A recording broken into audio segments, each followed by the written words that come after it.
Sa bahagi po ito mga kaibigan, narito na muli ang isa pang edisyon ng Maria Aurora Police in Action. At ngayon mga kaibigan, narito ang guro ng ating palatuntunan, ang isa sa pinakamasipag na Chief of Police ng Maria Aurora Municipal Police Station, Police Major Ferdinand B. Usita. Sir, mapagpalang araw, kumusta ka na? Magandang araw po at may nagpapasalamat at nagkaroon kayo ng pagkakataon na nadalaw ako dito sa ating pong station sa Maria Aurora. Sir, kumusta ngayon ang Maria Aurora MPS? Sa ngayon po ay masasabi natin na napaka-peaceful naman po ng ating bayan. Bagaman dumanas tayo ng mga sakuna ay sa ngayon po ay okay naman po ang ating vision order at napaka-busy po ng ating kapulisan para po dito sa ating araw-araw na mga activities po sa bayan ng Maria Aurora. Kumusta sir yung nagdaang bagyo? Ano ang mga naging activities ng Maria Aurora MPS? Opo, at napakalakas po ng bagyong si Iwan, kaya yung preparasyon po natin sa panguna po ng ating mahal na mayor ay talaga pong hindi po natin pwedeng sa walang bahala yung bagyo dahil napakalakas po niyan. Maganda po yung preparasyon ng bayan ng Maria Aurora mula po sa ating LGU, sa ating MDR, sa ating mga barangay at actually po talaga nagkaroon tayo ng mga forced evacuation sa mga low-lying areas at sa awa po ng Diyos ay wala naman pong naging casualty sa nagdaang bagyong Uwan. Wow. Sa palagay niyo ba sir, kung hindi sila na forced evacuation ay magkakaroon talaga ng casualty? Malaking factor po yung mga ginawa nating forced evacuation sa pamumuno po ng ating mahal na Mayor Ariel Bitong. Dahil yung po mga ilog natin medyo pag malakas po ang ulan at meron po mga bagyo ay tumataas po. Kung hindi po natin mailikas, malamang po ay magkakaroon ng mga casualty o ma-aksidente po sa ating mga kababayan. Gaano sir kalakas ang naging tubig dito sa mga ilog ng Maria Aurora? May inabot bang mga kabayan? Sa monitoring po natin sa ating pong MDR ay nagpapasalamat po tayo. Wala naman pong mga bahay na o mga ari-arian na nasa lanta po ng baha. Hindi naman po ganun kalakas yung ating pagtaas ng tubig po, bagaman minomonitor po natin yan, hindi naman po ganun kataas yung tubig nung nagdaang bagyo. Hindi katulad sa dagat sir, talagang matindi, Hindi po katulad sa dagat na talagang hapon pa lang, wala pa yung bagyo, andyan talagang napakalaki ng storm source o yung mga alon sa dalampasigan. Kumusta naman sir yung naging kalagayan ng kuryente sa panahon ng bagyo? Opo, inaasahan naman natin yan na talagang bago dumating yung bagyo, mawawala yung power supply natin at nakahanda naman po tayo dahil meron po tayo ng generator at ang LGU po, naka-solar po yan. Proyekto po ng ating mahal na mayor ay solar powered po. Kaya sabi ko po na handa po tayo doon sa kalamigan. Bagaman mabilis din po yung pagbalik ng kuryente ng ating power supply pagkatapos po ng bagyo. Okay sir, ano naman sir ang pinagkakaabalahan ngayon ng Maria Aurora MPS? Opo, araw-araw ay napaka-busy po ng ating kapulisan mula po sa umaga, yung mga activities po sa mga school, yung anti-drug campaign natin sa mga high school, yun din po yung mga barangay, naka-cluster po yan, iniikutan po ng ating team para makapagbigay po ng yung sinasabi natin ng mga training sa mga BPATs at kasama na po talaga yung anti-drug campaign dahil yan po ang medyo malaking problema natin dahil pag pinabayaan po natin yan, ang Maria Aurora po ay drug cleared municipality at ang lalawigan po ng Aurora ay drug cleared province. Kung papabayaan po natin ay maaaring maapektuhan po yung ating pagiging drug cleared municipality po dito sa Maria Aurora. Okay sir, may nagtatanong na rito. Kumusta raw sir yung sabon nyo sa barangay? Mukhang napakaganda raw nung naging programa yung pasabon na yan. Yung ano po, yung sabon na paggawa ng sabon sa barangay? Opo, yan po ang isa din sa mga best practice po natin kasama yung ating mga kapulisan.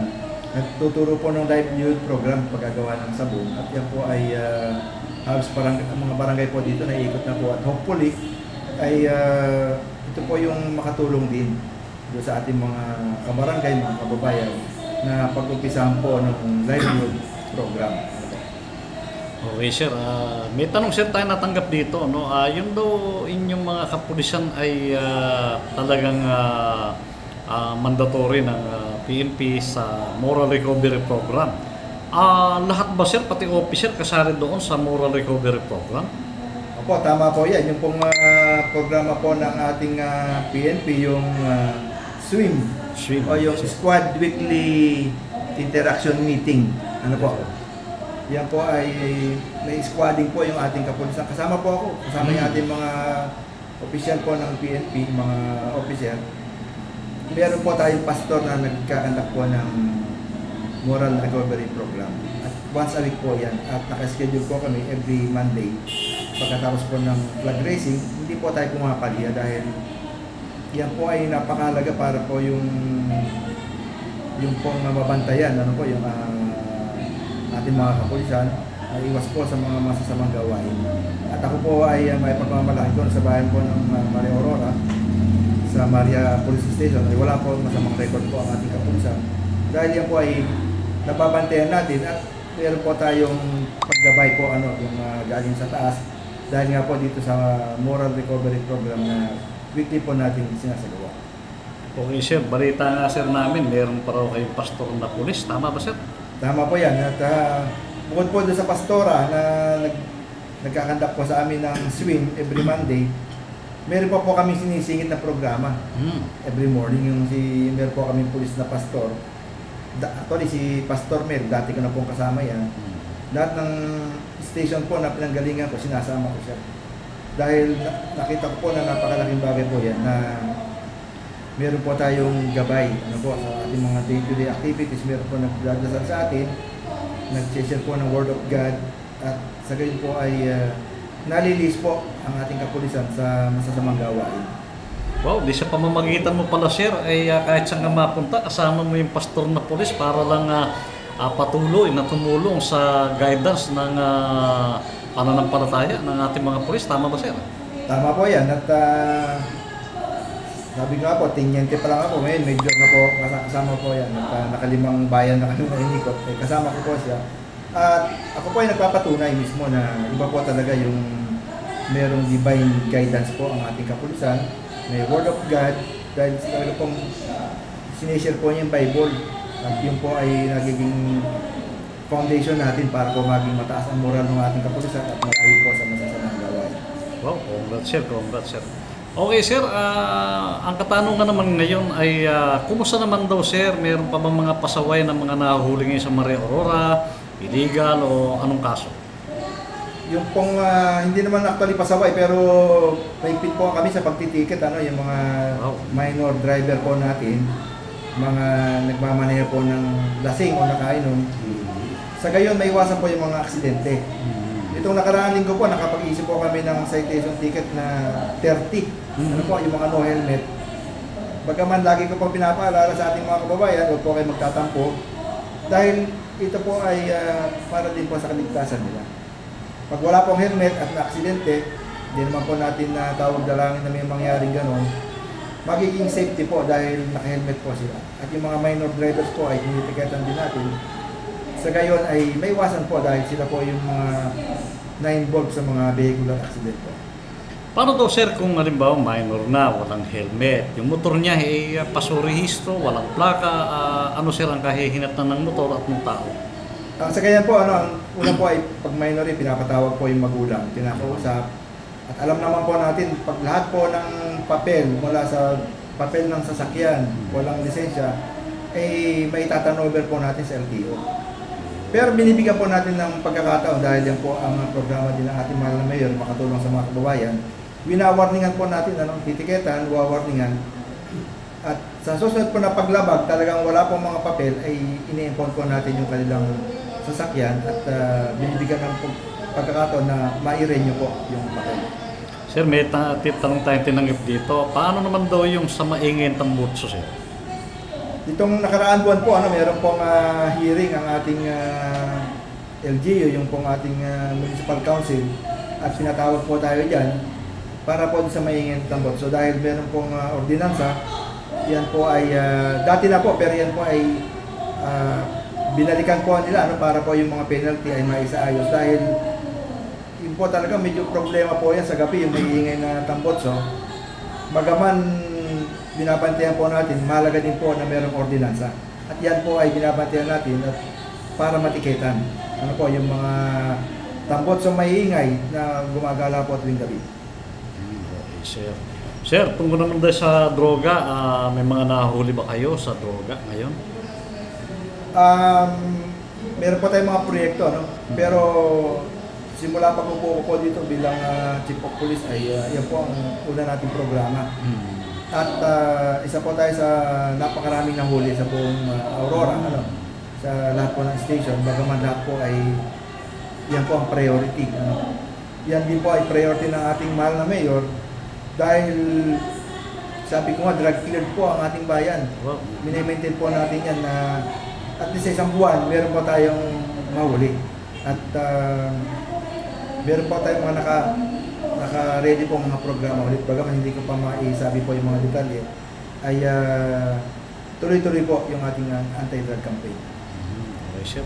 Sir, sa illegal logging daw, meron daw ba kayong mga nahuli, mga dumadaan dito, galing dyan sa parting dyan sa taas, papuntang Kapatagan? Meron pong nung mga nakaraang buwan na, meron pong nahuli tayo dyan sa checkpoint. Pero ngayon ay masasabi ko na hindi lang may ingat, talagang hindi na po bihira pa yung naglalabas ng kahoy dahil binabantayan po natin yan. At yung po nahuli sa checkpoint, nakasuha po natin yan. At hanggang ngayon po ay nakakulong pa rin po yan. Ligpit po ang bilin po ng ating mahal na mayor na pagpapatupad po laban sa illegal logging. Okay, maganda sir na tularan talaga. Kumusta naman sir sa mga nagbabaraha daw, may nahuli rin ba kayo nagbabaraha o nagsusugal, gano'n? Yeah, bagaman ang anti-illegal gambling po ay paigpit din po tayo dyan, pero sa ngayon wala po tayong nahuli. At yung pong iba na mga naglilibang sa mga barangay, wala naman pong pusta, ay sinasabihan po natin na wag po silang maingganyo sa pagsusugal dahil talagang kahit po yan ay baraha lang o konti yung mga pustahan na pera ay huhulihin po natin dahil yan po ay pinagbabawal. Pero tuloy-tuloy po ang ating pagpapaalala sa ating mga kabarangay na iwasan po itong illegal na pagsusugal o illegal gambling. Okay sir, may katanungan tayo natanggap dito sa programa ba ito ng PNP na lahat ng 40 years old pataas ng PNP personnel ay parang may libreng check-up. Paano ba sir ito? Opo, yun po ang EMPOW ang tawag po dyan ay Yes, Enhanced Monitoring of Police Overall Wellness Program. Dati na po itong programa po ng ating kapulisan. Yung mga 40 years old and above ay quarterly po, chinecheck po yung meron pong laboratory examination, tinitingnan po yung kalagayan po ng ating mga pulis. Sa gayon po, kung ikaw po ay high blood o merong diabetes, na-monitor po. Kaya ito po ay quarterly at malaking tulong po ito sa ating kapulisan upang ma-monitor po yung ating health at maiwasan po yung mga bawal na hindi dapat kainin, lalong-lalong pag-inom, yung sobrang pagpapagod, minomonitor din po yan dahil yung pong heart, natin, yung ECG, meron din po yan. At napakalaking tulong po ito dahil libre yung gamot at libre din yung mga vitamins na binibigay nila. Saan sir sinasagawa ang check-up? Private ba o dito sa inyong kampo o dito mismo? Opo, sinasagawa po ito sa ating provincial office, provincial headquarters. Actually, bukas po ay meron po ito. Isasagawa po ito sa ating Aurora PPO sa Camprabina. At lahat po ng station, 40 and above, ay check upin po doon. At titingnan yung kanilang, kasama po ako doon, titingnan yung ating health condition. Sa gayon ay, dahil po ito ay merong record, may folder po ito, na na-check po kung ano po yung status po ng ating mga health condition. Sariling doktor sir ng PNP o hired from the private? Opo, may doktor po, sarili pong doktor ng ating kapulisan na gagaling po sa regional office. Sumasadya po sa ating lalawigan, naka-schedule po tayo para talagang bantayan po yung ating kapulisan. Ilan naman daw sir yung doktor? Hindi po bumababa sa apat, pataas. Depende po dun sa schedule po na isasagawa nila. Okay. Okay sir, dami natin napagkwentuhan sir ha. Mukhang bitin pa ano, pero iba rin, marami pa ng mga pagkakataon. Sir, baka may mga bagay akong hindi na itanong na dapat namang malaman ng ating mga kababayan, mga tiga Maria na nasa ibang lugar na nakatutok ngayon sa Maria Aurora Municipal Police Station. Sir, nasa iyo sir ang pagkakataon. Opo, maraming salamat po sa opportunity na pagdalaw niyo dito. Gusto ko doon pong idagdag yung ating programa laban po dito sa mga illegal firearms. Opo, yung mga baril, nag-iingat po ng mga baril na wala pong lisensya o yung mga paso na yung papel. Yan po ay iniinganyo pa rin po namin na for safekeeping po ay dalhin po sa ating station. Yun naman po mga walang papel ay dapat i-surrender po natin dahil napakahigpit po ng ating programa laban po dito sa mga baril na mga walang lisensya. No?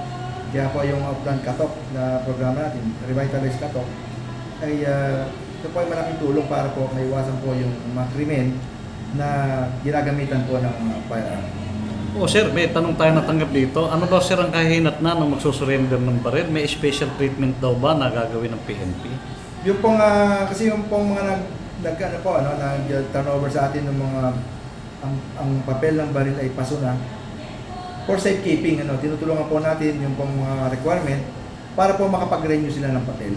At ang programa din po ng ating Provincial Director, Ms. Colonel Petate, na yung pong nagkasagawa po ng schedule po ng caravan para yung pong pag-renew ng LTAF o yung mga lisensya ng baril ay dito na po ginagawa sa Camp Radina. Sa gayon, yung mga kababayan po natin na sobrang busy, may mga trabaho, hindi po mahirapan na makapag-renew po ng kanilang mga papel. Yun sir sa mga pwede mag-renew. Paano sir yung mga sa walang papel talaga at nagsusurrender sila? Ano naman daw sir ang treatment? Opo, may mga nagtaturnover po dito.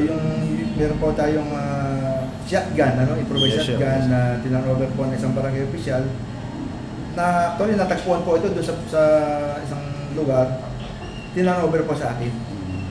Sa ganun po, kinukuha po natin, nire-record po natin, pero wala naman na tayong kinakasuhan. Ito po ay nasa pag-iingat po natin. At gusto ko po idagdag yung campaign po natin sa Loose Firearm. Bago po nag-eleksyon, itong mga nakaraang buwan, nakapagkandak po tayo ng search warrant. Dalawa na po ang search warrant natin at tayo po ay may nakuhang baril dito sa mga subject natin. At yan po ay nasampahan po natin ang kaso at naipakulong. Ibig sabihin po niya, napakaseryoso po ng ating kampanya laban po dito sa Loose Firearm. Ano po? Yung mga hindi po nagre-renew at binawarningan namin ang naging subject po ng ating search warrant. Okay sir, maraming salamat at inyo na naman nga natunghayan at brand-yung ngayon lumitaw ang ating guro ng palatuntunan, ang isa sa pinakamahusay at pinagmamalaki nating Chief of Police ng Maria Aurora Municipal Police Station, Police Major Ferdinand B. Usita. Sir, maraming salamat, mapagpalang araw. Thank you po. Thank you.